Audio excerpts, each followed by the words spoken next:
अस्सलाम वालेकुम स्टूडेंट्स, मैं हूं अब्दुल कुद्दूस बेग, आपका physics teacher.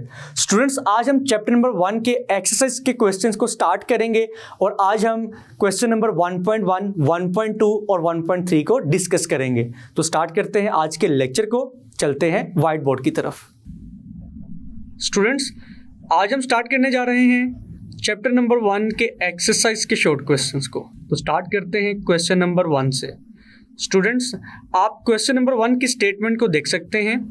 It states that name the several repetitive phenomena occurring in nature which could be served as reasonable time standards.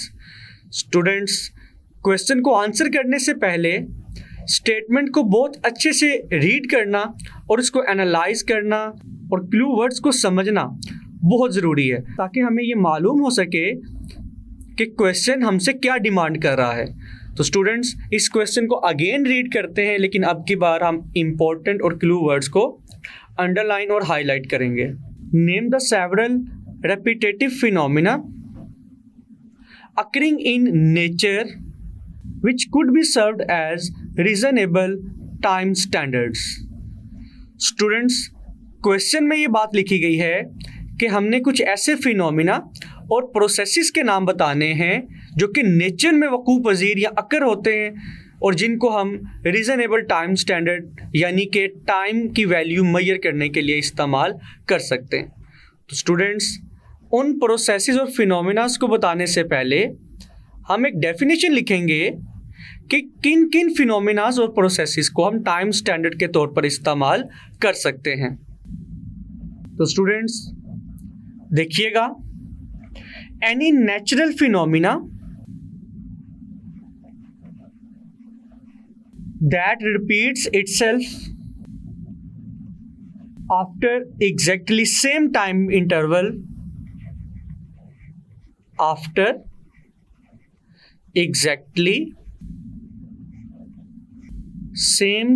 interval can be used as a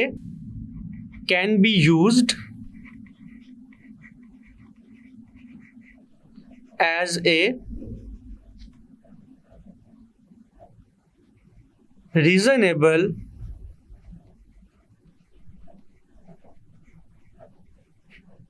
time standard. Students, इस statement को लिखने के बाद अब हम देखते हैं कि नेचर के अंदर कौन कौन से ऐसे प्रोसेसेस और फिनोमिना हैं जो कि अपने आप को रेगुलर टाइम इंटरवल के बाद रिपीट करते हैं और हम उनको एज अ टाइम स्टैंडर्ड यानी कि टाइम की वैल्यू मेजर करने के लिए इस्तेमाल कर सकते हैं। Now students, examples are, first one is planetary motion.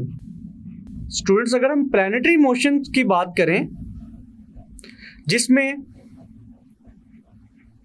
Motion of अर्थ भी कंसीडर की जा सकती है, और जैसा कि आपको मालूम है कि हमारी ज़मीन यानी कि अर्थ सूरज के गिर्द भी रिवॉल्व कर रही है और अपने एक्सिस के गिर्द भी रिवॉल्व कर रही है। स्टूडेंट्स, ज़मीन की जो सूरज के गिर्द मोशन है, इसकी वजह से मौसम में तब्दीलियाँ रूनुमा होती हैं और ज़मीन की अपने एक्सिस के गिर्द मोशन की वजह से दिन और रात चेंज होते हैं। तो स्टूडेंट्स, मोशन ऑफ अर्थ आप लिख सकते हैं, motion of earth around its axis और around the sun, and then motion of moon around the earth,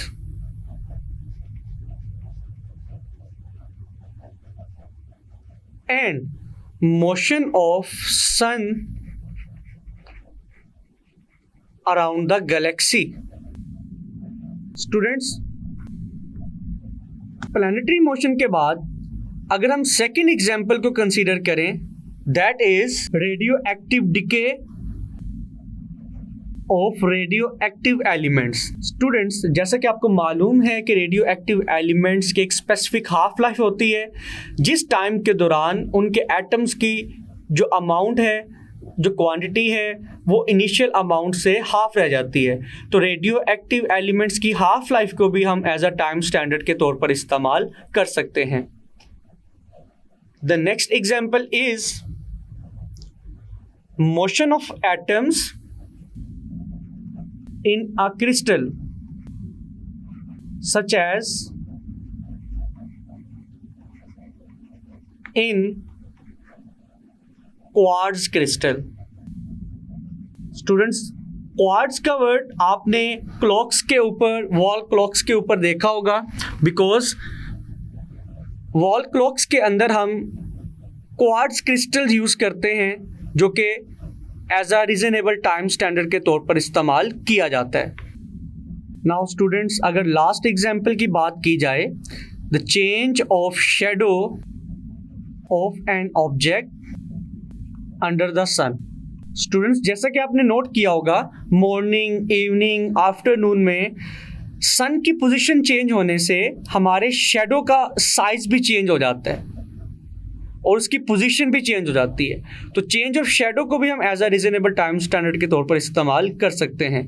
तो स्टूडेंट्स, ये था क्वेश्चन नंबर 1, जिसमें हमने ना सिर्फ ये देखा कि रीजनेबल टाइम स्टैंडर्ड्स के तौर पर इस्तेमाल होने वाले प्रोसेसेस और फिनोमिनास कौन कौन से होंगे, जिसमें हमने ना सिर्फ रीजनेबल टाइम स्टैंडर्ड्स की डेफिनेशन को देखा और इसके अलावा उन नेचुरल प्रोसेसेस को देखा जिनको हम as a reasonable time standard के तौर पर इस्तेमाल कर सकते हैं। Now students, question number 2 states that give the drawbacks to use the period of a simple pendulum as a time standard means that कि कौन कौन से ऐसे ड्रॉबैक्स या वजूहात हैं जिसकी वजह से हम सिंपल पेंडुलम के टाइम पीरियड को एज अ टाइम स्टैंडर्ड इस्तेमाल नहीं कर सकते। तो स्टूडेंट्स, देखते हैं कि ऐसी कौन सी रीजंस हैं जिनकी वजह से हम सिंपल पेंडुलम के टाइम पीरियड को टाइम स्टैंडर्ड के तौर पर इस्तेमाल नहीं कर सकते। स्टूडेंट्स, जैसे कि हमें मालूम है, सिंपल पेंडुलम का टाइम पीरियड है 2 पाई स्क्वायर रूट L/G। और अगर इक्वेशन 1 की बात की जाए, from equation 1 we can see that the time period of simple pendulum depends on 2 factors. First one is length of pendulum and second one is gravitational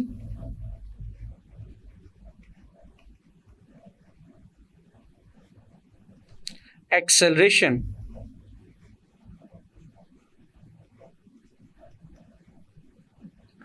तो students, अब हम उन रीजंस को डिस्कस करते हैं जिनकी वजह से हम time period of simple pendulum को टाइम स्टैंडर्ड के तौर पर इस्तेमाल नहीं कर सकते। स्टूडेंट्स, फर्स्ट रीजन इज, जैसा कि हमने फॉर्मूला में देखा कि time period of simple pendulum की लेंथ के ऊपर डिपेंड करता है। और अगर स्टूडेंट्स पेंडुलम की लेंथ को डिफाइन किया जाए, अगर हम एक पेंडुलम ड्रॉ करें, this is the string of the pendulum and it is the bob। तो स्टूडेंट्स, पेंडुलम की लेंथ से क्या मतलब है? It is the distance which is measured from this point to the center of the bob। Students, pendulum की length ना सिर्फ string की लेंथ होती है बल्कि बोब का रेडियस भी इसमें शामिल होता है। और स्टूडेंट्स, इसके बाद हम बताएंगे कि ड्यूरिंग समर और विंटर थर्मल एक्सपेंशन और contraction may happen in the length of the pendulum, means that कि टेम्परेचर वेरिएशन की वजह से पेंडुलम की लेंथ में इंक्रीज भी आ सकता है और डिक्रीज भी आ सकता है। जिस तरह हमें पता है कि बोब किसकी बनी होती है स्टूडेंट्स, मेटल की बनी होती है, और टेम्परेचर ज़्यादा होने से मेटल्स एक्सपैंड करते हैं, तो एक्सपेंशन से रेडियस की वैल्यू ज़्यादा होगी जिसकी वजह से पेंडुलम की लेंथ चेंज हो जाएगी। और अगर विंटर्स की बात की जाए, टेम्परेचर कम किया जाए तो मेटल्स कॉन्ट्रैक्ट करती हैं, तो रेडियस में डिक्रीज़ आएगा, चाहे ये माइनर डिक्रीज़ हो, लेकिन माइनर डिक्रीज़ भी पेंडुलम के टाइम पीरियड को चेंज कर देगा। तो स्टूडेंट्स, फर्स्ट रीज़न हम क्या लिख सकते हैं? Due to change in temperature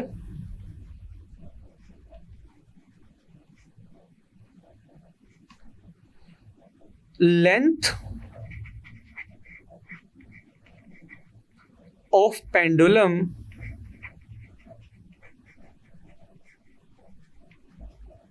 may change हो सकती है। और स्टूडेंट्स इसके बाद हम ये भी पॉइंट डिस्कस कर सकते हैं कि स्ट्रिंग किसी ऐसे मटेरियल से बनी होगी जिसमें कुछ ना कुछ फ्लेक्सिबिलिटी भी होगी, और जब हम बोब को स्ट्रिंग के साथ अटैच करेंगे तो due to that flexibility string की लेंथ में चेंज आ सकता है। इसके बाद स्टूडेंट्स अगर सेकंड रीजन की बात की जाए तो अगर हम फॉर्मूला को देखें, the second factor is gravitational acceleration. और स्टूडेंट्स जैसा कि आपको मालूम है, value of G does not remain constant at different places. The value of G may vary by changing place.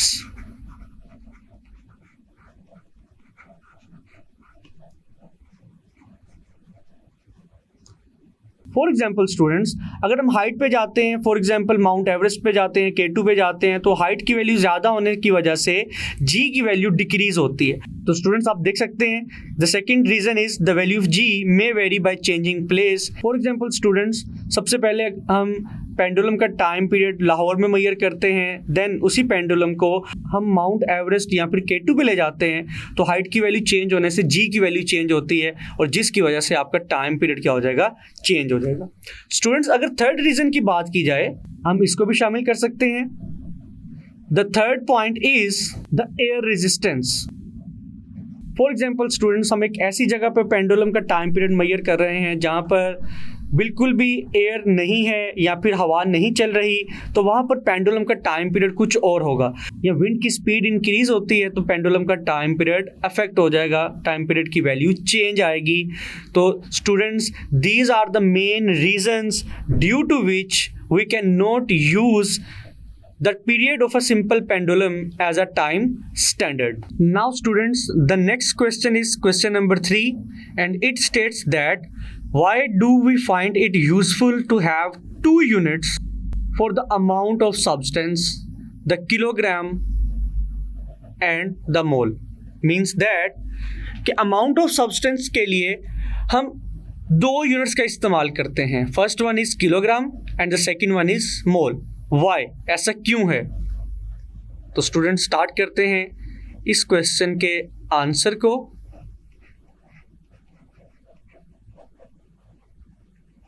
सबसे पहले हम डिस्कस करते हैं किलोग्राम को, जो कि अमाउंट ऑफ सब्सटेंस का यूनिट है।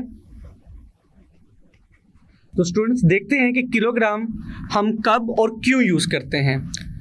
Students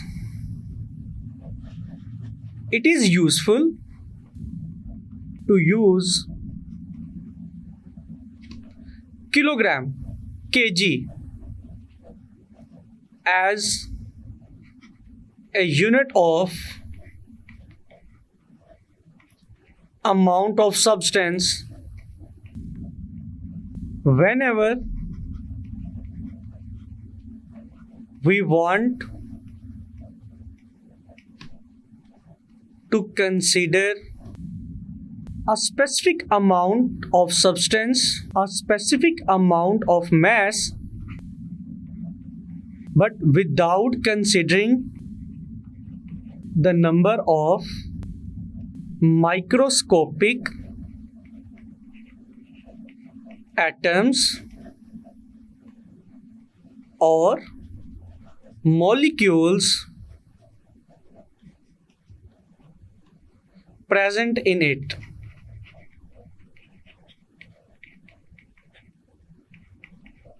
It means that students कि किलोग्राम हम उस वक्त यूज करेंगे जब हमने किसी भी सब्सटेंस के मास को मेजर करना है एज अ होल, जब हम उसके नंबर ऑफ एटम्स और मॉलिक्यूल्स को कंसीडर नहीं करेंगे। But students we will use mole as a unit of substance when we have to consider the atoms or molecules present in a substance. तो students मोल के लिए हम पॉइंट लिखेंगे, it is used whenever we want to consider a fixed number of atoms or molecules. और students अगर इन points के अलावा हम मजीद पॉइंट्स की बात करें तो स्टूडेंट्स आप लिख सकते हैं kilogram is used as a unit for the amount of substance when the substance is present either in solid or liquid form, and obviously it is present in bulk form. लेकिन students mole को हम as a unit for the amount of substance हम use करेंगे when the substance is present in the form of gas. और students यहाँ पे हम एक और पॉइंट लिख सकते हैं मोल्स के लिए, मोल रिप्रेजेंट और it represent a fixed number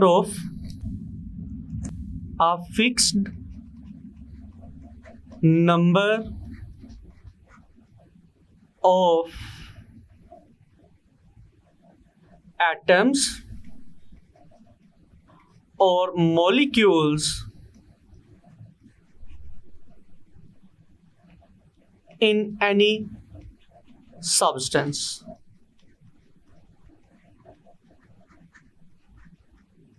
और स्टूडेंट्स हम लास्ट पे बताएंगे 1 मोल ऑफ एनी सब्सटेंस, अगर हम 1 मोल किसी भी सब्सटेंस को लें उसका मास तो डिफरेंट हो सकता है, but in 1 mole of every substance it contains same number of atoms और molecules which is equal to 6.023 into 10 raised to power 23 and it is also called as Avogadro's numbers. लेकिन students अगर हम kilogram की बात करें, for example students हम different substance का 1 kilogram mass consider करते हैं. अब डिफरेंट सब्सटेंसेस का मास तो 1 किलोग्राम सेम हो सकता है, लेकिन 1 किलोग्राम मास के अंदर नंबर ऑफ एटम्स और मॉलिक्यूल्स डिफरेंट हो सकते हैं. जी स्टूडेंट्स, मैं उम्मीद करता हूं कि आज के तीनों क्वेश्चंस आपको बहुत अच्छे से समझ आए होंगे. इनके आंसर्स को अच्छे से प्रिपेयर कीजिएगा. मिलते हैं नेक्स्ट लेक्चर में, तब तक के लिए अल्लाह हाफिज़.